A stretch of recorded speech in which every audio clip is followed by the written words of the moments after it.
여러분, 우리는 지금 계속해서 이 사순절 기간을 맞이하여 특별 설교 시리즈 예수님이 가상칠언, 바로 십자가상의 7마디라는 주제 아래 말씀을 나누고 있는데, 오늘은 두 번째 시간으로 바로 가상칠언 중 둘째, 바로 예수님께서 그 십자가상에서 하셨던 두 번째 말씀을 나누려고 합니다. 네, 여러분, 사실 예수님과 함께 십자가에 달린 두 사람들을 행악자라고 표현된 이 말씀을 보면요, 정말 그 가상칠언의 말씀과 함께 그 십자가상의 역사는요, 분명 놀라운 기적과 이적이 있었음을 보게 됩니다. 그런 기적과 이적의 현장이지만요, 바로 그 가운데서도 여전히 하나님의 말씀을 어떻게 듣느냐, 어떻게 받아들이냐에 따라 그 인생의 운명이 두 갈래로 나누어졌다는 것을 보게 됩니다. 부디 바라기는 여러분, 똑같은 자리, 똑같은 하나님의 말씀을 듣는 여러분 안에서도 이왕이면 복된 자리, 구원의 자리, 하나님 앞에 하나님께 칭찬받는 참 복된 자리에 서시기를 주님의 이름으로 먼저 축원합니다.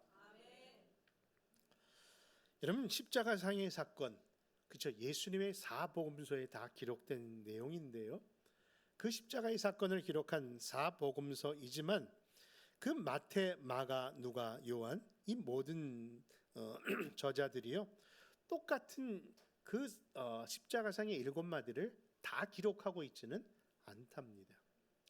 아니, 오늘 본문으로 사고 있는 두 행악자에 대한 이야기 가운데 두 행악자들이 서로 대화를 나누고 있는데, 그 대화는 오직 사복음서 중에 오늘 본문인 무슨 복음서요? 누가복음에서만 발견합니다. 여러분, 예수님의 생애를 기록한 복음서가 사복음서인데요, 그 사건의 내용 속에 저마다 7마디를 뽑아서 가상칠언, 십자가상의 7마디라고 하지만요, 모든 복음서에서 다 7마디를 발견한 것이 아니라는 얘기입니다. 여러분, 우리가 아마 예수님이 십자가에서 하셨던 그 표현 중에 가장 기억나고 잘 알려진 내용이 있다면 엘리 라마 사박다니, 그렇죠? 누르면 꼭 나올 것 같이 엘리 라마 사박다니라는 표현, 뜻은 뭐죠? 나의 하나님 어찌하여 나를 버리십니까? 그 고통 속에 외치셨던 예수님의 그 부르짖음의 소리를 여러분들 모든 말씀 속에서 우리가 듣는 것 같지만요, 사실 그 표현 역시도 마태나 마가복음에서만 발견할 뿐이지 다른 누가복음에서 요한복음에는 그 표현이 없답니다. 그런 것처럼 모든 가상칠언의 내용들이 다 사복음서에 공동으로 기록된 것은 아니라는 것이죠. 근데 더 신기한 것은요, 방금 표현했던 엘리 라마사 박다니, 그 표현이 어느 복음서요?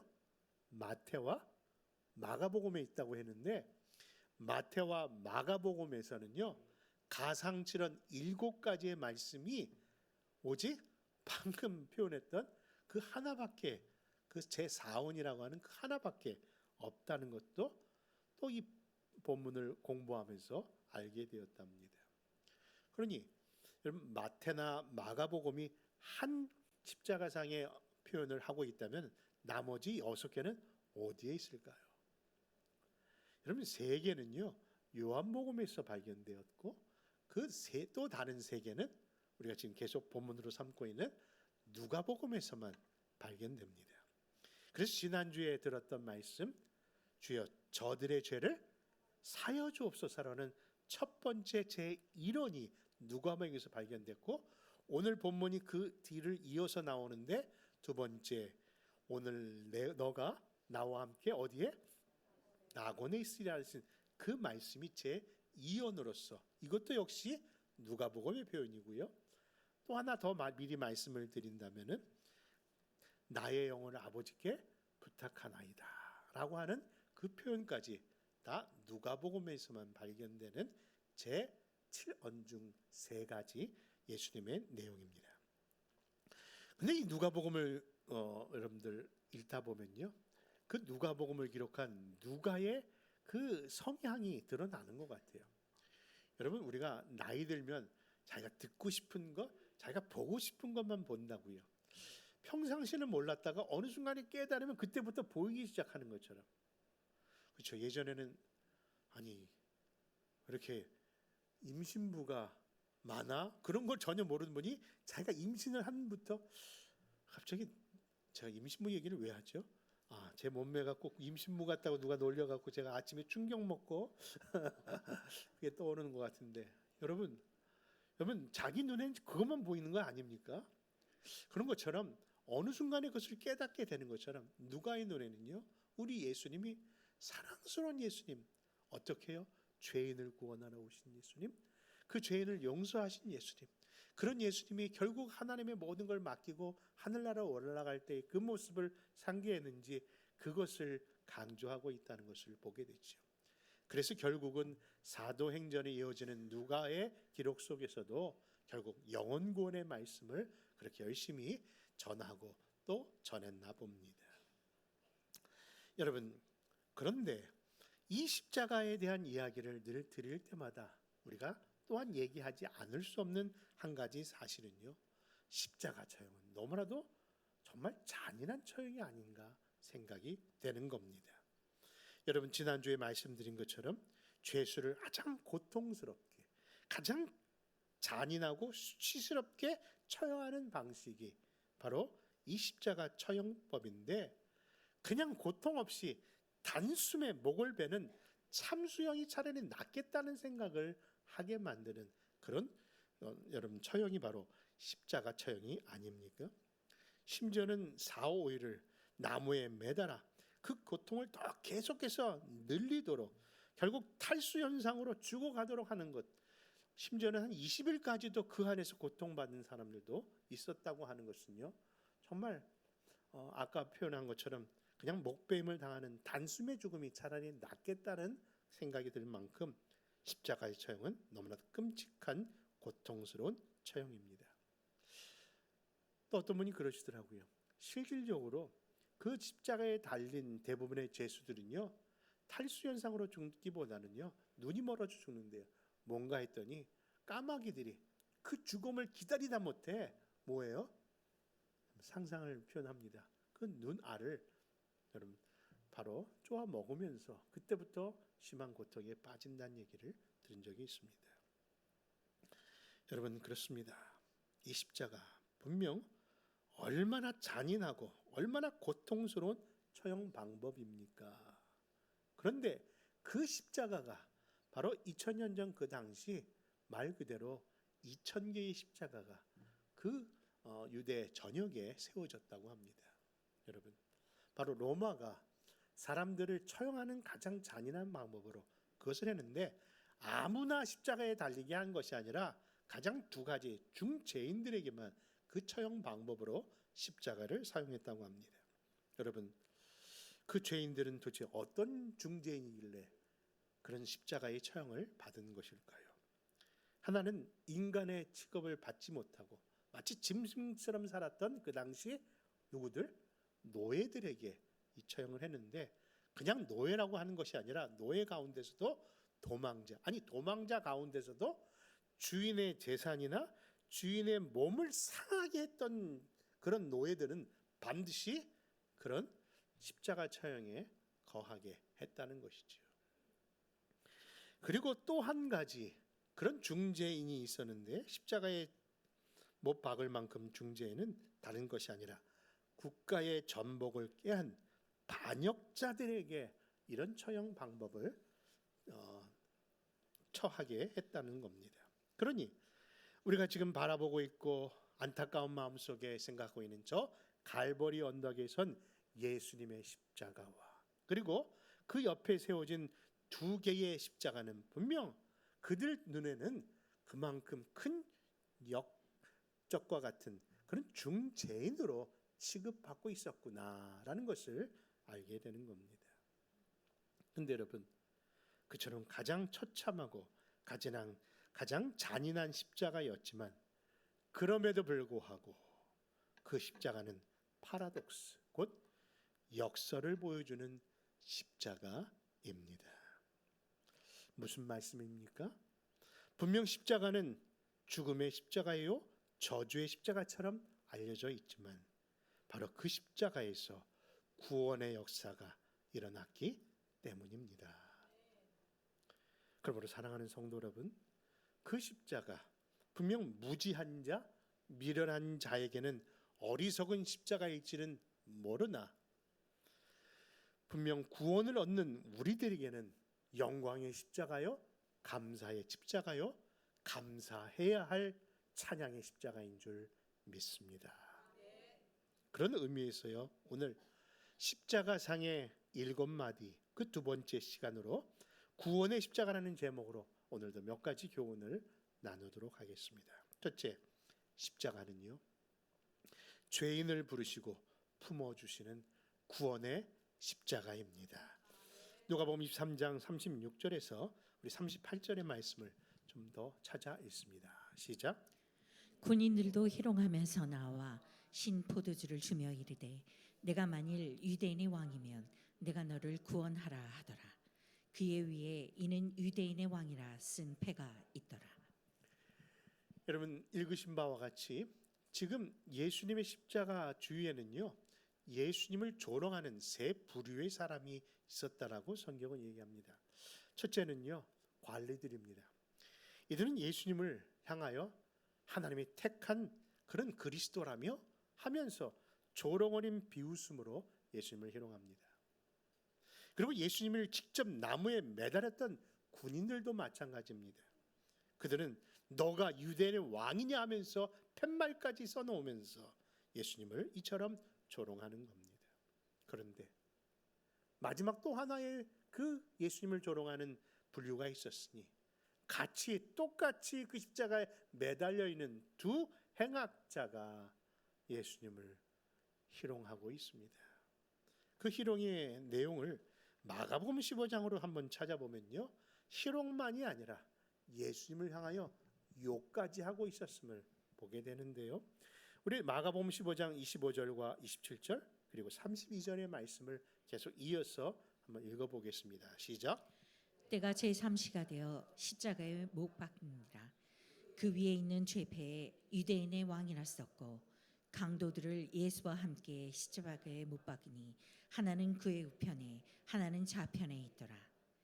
이스라엘의 왕 그리스도가 지금 십자가에서 내려와 우리가 보고 믿게 할지어다 하며 함께 십자가에 못 박힌 자들도 예수를 욕하더라.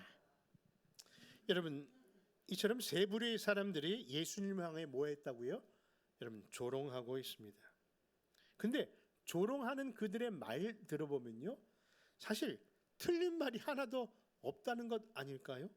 생각해 보십시오. 예수님을 향하여 네가 하나님의 아들이라며? 아니 너가 그리스도냐? 너희가 유대인의 왕이냐? 여러분 분명히 그 어감의 마지막 표현이 좀 비꼬는 듯 들리지만은 사실 그냥 평서문으로 본다면요, 그것은 다 사실입니다. 예수님은 정말 하나님의 아들이시고 예수님은 그리스도시고 유대인의 왕뿐만 아니라 만왕의 왕이십니다. 그런데 여러분, 그들이 말로는 예수님을 비난하고 그것을 부정하고 있지만은 그들의 내면 속에서도 여러분들 자기들의 그 진실을 얘기할 수 있을 만큼 아무나 사용할 수 없는 그 세 가지 예수님에 대한 누구신가의 표현은요, 안타깝게도 달려있는 그 십자가 때문에 제대로 보질 못하고 있는 거예요. 그것을 다른 표현을 한다면 눈이 가려워져서 예수님의 실상을 모르는 겁니다. 근데 여러분 놀라운 것은요, 이 십자가의 반전인데 그 반전의 역사도 결국 십자가를 통해서 그 눈이 열려지기를 시작한다는 것이죠. 여러분 그 본문의 말씀의 배경이 오늘 말씀이고 그 말씀이 40절과 41절에서 이렇게 십자가의 역사를 드러냅니다. 같이 한번 41절, 42절 한 목소리 읽습니다. 시작. 우리는 우리가 행한 일에 상당한 보응을 받는 것이니 이에 당연하거니와 이 사람이 행한 것은 옳지 않는 것이 없느니라 하고 이르되 예수여 당신의 나라에 임하실 때에 나를 기억하소서 하니. 여러분, 분명히 우리가 서두에 살펴본 것처럼 두 행악자들이 처음에는 예수님을 향하여 조롱했고 심지어는 욕도 했다고 했습니다. 그런데 그 반전의 역사가 바로 십자가에서 일어나는 겁니다. 그 두 행악자 중 한편의 여러분 행악자가 갑자기 그 이야기의 마음속에 큰 변화를 가져온 것이죠. 여러분, 그렇습니다. 십자가는요, 그 어떤 죄인도 다 받아주는 넓은 바다의 품을 가졌다고 생각됩니다. 생각해 보십시오. 바다. 이 바다는요, 어떤 육지에서 떠나려온 그 오물도 다 받아주는 것처럼 말입니다. 그래서 우리가 강 같은 평화, 샘솟는 기쁨과 함께 그 넓은 바다 같은 사랑이라고 말씀하시는 것처럼 바로 그 크신 사랑을 갖고 계신 분이 십자가에 달리신 예수님, 그 십자가에 예수님을 세우신 우리 하나님 아버지이신 줄 믿으시면 아멘 하시기 바랍니다. 여러분, 그렇습니다. 여러분, 세상 다른 종교, 특별히 타 종교를 얘기해서 좀 죄송합니다만은 불교의 석가모니는 그 불상의 모습을 보면은 항상 돈 내놓으시오라고 이렇게 손을 벌리고 있대지만은 우리 예수님의 그 모습을 마지막 상을 보면요, 항상 뭐 하세요? 평상시에 수고하고 무거운 짐 자들아 다 내게로 오라 하셨던 것처럼 그 마지막 죽음에서도 손 벌리시면서 마치 바다 같은 사랑으로 우리를 향하여 주님 초청하고 계신 주님을 생각한다면 지금 어떤 형편, 어떤 사정, 어떤 환경 속에 아니 큰 죄인일지라도 주님께 나오면 그 구원이 허락되는 줄 믿습니다. 두 번째 우리에게 주시는 교훈이 무엇일까요? 그것은 바로 십자가는 이처럼 죄인을 부르실 뿐만 아니라 참 구원을 가져다 줍니다. 그 말씀이 42절에서 43절에 계속해서 드러납니다. 같이 한번 읽겠습니다. 시작. 이르되 예수여 당신의 나라에 임하실 때에 나를 기억하소서 하니 예수께서 이르시되 내가 진실로 내게 이르노니 오늘 내가 나와 함께 낙원에 있으리라 하시니라. 여러분, 이 십자가의 위대함은요, 사실 예수님의 말씀 그 자체에서도 드러나지만은 사실 그 예수님 옆에 같이 십자가에 못 박혔던 두 행악자들의 그 운명에서 그것이 더 증거된다 할 수 있는데요. 생각해 보십시오. 도저히 구원받기에 부적절한 사람들입니다. 누가복음에서는 그들을 행악자로 지금 부르고 있지만요, 사실 다른 복음서에서는요, 저마다 이 행악자들을 뭐라고 부르는 거 아니? 두 강도라고 부르잖아요. 여러분, 강도가 어떤 사람입니까? PC 그들은 무고한 사람을 해친 정말 악한 자들이라고 하는 것을 다른 복음서에는 표현하고 있었다는 것이죠. 그런 점에서 그 행악자, 그 강도들은요, 정말 구원에 대하여는 너무 먼 사람들이라 할 수 있는 것이죠. 또한 그 구원에 대하여 또한 너무 멀 뿐만 아니라 너무 늦은 사람이기도 합니다. 생각해 보십시오. 예수 그리스도의 십자가의 능력은요, 이처럼 구원에 대하여 너무 멀고 너무 늦은 사람 같지만 여러분, 구원은 결코 살아있는 동안이라면 결코 늦은 것이 아님을 보여주고 있기에 사랑하는 성도 여러분, 이 구원은 결코 내 스스로 얻은 것이 아니라 전적인 하나님의 은혜요 갈보리 십자가의 능력인 줄 믿는 겁니다. 그 사건의 똑똑한 현장이 이 본문의 말씀인 겁니다. 여러분, 이미 보신 바와 같이 십자가에 달린 한편 강도는요, 자신의 구원을 위해서 스스로 아무런 결단을 할 수가 없었습니다. 예수님을 향하여 말로는 표현했지만 그의 회심의 그 결과를 어떻게든지 보여주고 싶었어. 여러분, 뭔가 몸부림을 쳐보려고 하지만은 이미 발은 못에 박혀 있었어. 아무리 마음을 고쳐먹고 이제는 스스로 의로운 길을 살겠다는 그 결단도 보여줄 수가 없는 상황입니다. 발뿐만 아니라 손도 마찬가지 아닙니까? 못에 박힌 그 손은 꼼짝할 수 없었으니 그제 더 이상 그 손으로는 어떤 선한 일도 할 수 없는 상황입니다. 그런데 더 큰 문제는 뭐예요? 이미 그의 시간이 얼마 남지 않았다는 거예요. 이처럼 십자가상에서의 그 한편 강도는 한마디로 말해서 너무나도 무력한 존재이며 너무 늦은 때에 서 있습니다. 그런데 여러분, 이처럼 너무 늦은 때에 너무 무력한 존재 가운데 하나님의 은혜가 임합니다. 그것은 바로 다른 것이 아니라 그 구원의 역사가 바로 그 십자가상에서 이루고 있음을 보기 때문입니다.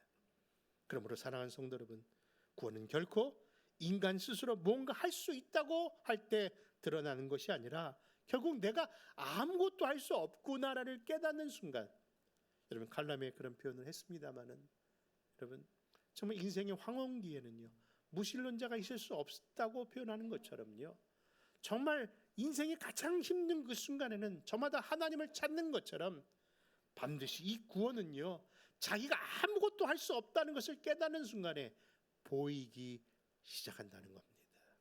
그러므로 사랑하는 성도 여러분, 지금 하나님의 은혜가 우리 안에 있다면요 이미 여러분들은 복 받은 자인 줄 믿습니다. 여러분, 구원이라는 게 뭔지 한번 생각해 보십시오. 베데스다 연못가에 있었던 병자들을 보면서 생각해 보자는 겁니다. 여러분, 베데스다 연못가에 있었던 병자들을 보면요 이런 종류의 병자들을 얘기합니다. 맹인, 다리를 못 쓰는 자, 혈기 마른 자, 심지어는 38년 된 병자. 여러분, 이 사람들의 공통점이 있습니다. 그들이 원하는 것은 늘 이 연못가에 물이 동할 때 자기가 미리만 들어가면 낫는다는 생각을 갖고 있어 그 안에 모였는데 불구하고 아무도 우리를 도와주는 자가 없어서 먼저 들어갈 수가 없었다라고 불평을 하던 자들입니다. 어찌 보면 이 사람들에는요 공통점이 스스로 아무것도 할 수 없는 자들이었다는 사실입니다. 여러분, 예수 믿는 데는요 차라리 100크레딧보다 노크레딧이 낫다라고요. 오랫동안 교회를 좀 알고 뭐 어릴 때 미션 스쿨도 다녔고 부모님이 신앙을 통해서 뭐 교회도 몇 번 갔다는 사람들은요 참 예수 믿게 하기 쉽지 않아요. 그런데 아무것도 모르는 사람, 정말 과거에 정말 세상을 힘들게 악하게 살았던 그 악한 죄인일지라도 어느 순간 복음을 받아는 순간에 순간적으로 받아들이는 것을 보면요 누구 말대로 진짜 100크레딧보다 노크레딧이 낫다는 것처럼, 여러분 하나님을 믿는 데는요 자기 자신이 아무것도 할 수 없는 처절한 죄인임을 깨닫는 순간 그 복음의 문이 열리기 시작한다는 사실입니다. 그러므로 사랑하는 성도 여러분, 베데스다 연못가에 있었던 자기 힘으로 아무것도 할 수 없던 그 병자들에게 누가 찾아오셨다고요? 예수님이 찾아오셨은 것을 보고 그들이 병만 나을 뿐만 아니라 그 인생이 바뀐 것처럼, 사랑하는 성도 여러분, 나의 생명을 주장하시고 나를 가장 귀한 것으로 여기시며 하나님 자녀 삼아주시는 하나님의 은혜를 생각할 때 그 무엇보다도 잡아야 할 분은 우리 예수님인 줄 믿습니다. 그 십자가의 은혜, 그 십자가의 구원이 예수 그리스도 안에 있음을 믿는 우리 모두 되시기를 바랍니다. 세 번째 교훈은요, 마지막으로 십자가의 구원은 바로 언제 임하느냐? 오늘 임하는 줄 믿으시기 바랍니다. 그 본문의 말씀 우리 누가복음 23장 43절로 다시 한번 찾아볼까요? 그 구원이 오늘 임하였음을 이렇게 표현합니다. 23장 43절입니다. 시작. 예수께서 이르시되 내가 진실로 내게 이르노니 오늘 내가 나와 함께 낙원에 있으리라 하시니라. 여러분, 십자가상의 제2언인 이 오늘이라는 단어를 보면요, 이 오늘이라는 단어는 그동안 많은 신앙인들이 질문해온 그 여러 궁금증을 단번에 풀어주는 그런 키워드가 아닌가 생각합니다. 왜냐하면 많은 사람들이 그 구원의 조건, 구원의 시기에 대하여 늘 이런 질문들을 했었기 때문입니다. 아마 제가 표현해 보는데 여러분 공감하실지 모르겠습니다. 아니, 저 강도처럼 그렇게 죄 많은 인간도 구원받을 수 있습니까? 또한 구원을 받으려면 그래도 최소한 죽기 전에 선한 행동은 좀, 그런 착한 행동은 해야 되는 것 아닙니까? 또한 인간이 죽는 순간 언제 하늘나라로 가는 것인지요?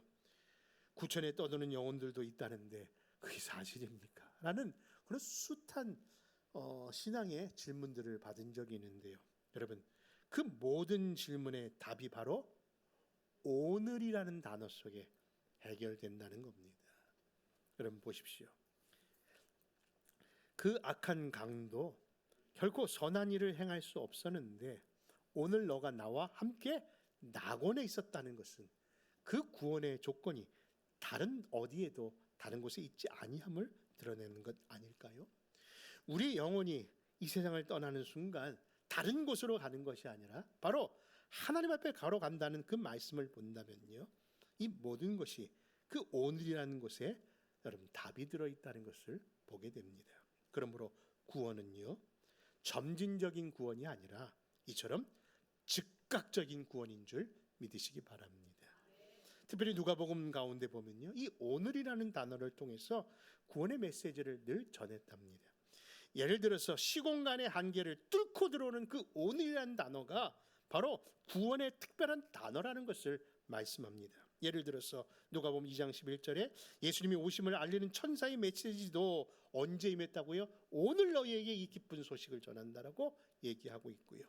여러분, 구약에서 그렇게 가림이 되었고 한 번도 이루어진 적이 없는 희년에 대한, 그렇죠, 모든 것을 삭감해줘서 여러분 가난한 자가 부해지고 여러분 눈먼 자가 눈을 뜨며 여러분 연약한 자가 강해지는 그 희년의 그 축복이 바로 예수 그리스도가 오시는 그 날, 바로 그 오늘 임했다는 것으로 여러분 말씀하고 있는 것을 보면 그것이 바로 오늘이라는 단어가 얼마나 중요한 단어인가를 증명하고 있는 것이죠. 그런 의미에서 누가복음 2장 11절과 누가복음 4장 11절을 한번 찾아 읽습니다. 시작. 오늘 다윗의 동네에 너희를 위하여 구주가 나셨으니 곧 그리스도 주시니라. 이에 예수께서 그들에게 말씀하시되 이 글이 오늘 너희 귀에 응하였느니라 하시니. 여러분 그렇습니다. 예수님의 구원의 사역에는요, 늘 시공간을 초월하는 오늘이란 단어를 통해서 말씀하고 있는 겁니다. 사실 우리가 이미 살펴본 것처럼 38년 된 병자가 한 번도 나면서 침상을 들어본 적이 없는데 여러분들 그 병자가 여러분 일으킴을 받을 뿐만 아니라 다시 한번 하나님의 그 백성으로 들림 받았던 그 귀한 단어가 그에게도 들려졌는데 그 단어가 다른 것이 아니라 오늘이었다는 단어예요. 여러분 한평생 자신의 핸디캡을 어떻게든지 메꿔보려고 그것이 돈으로 해결되는 줄 알고 늘 돈 하며 살았던 사람이 여러분 복음서에 나오는 세리장 삭개오가 아닐까요?